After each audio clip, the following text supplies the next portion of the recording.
చక్కని సీతకి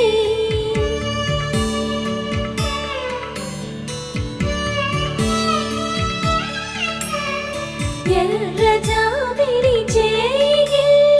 రాముడేడని అడుగుతుంటే చూడలేదని పెదవి చెప్పే చెప్పలేమని కనులు చెప్పే నల్ల పూస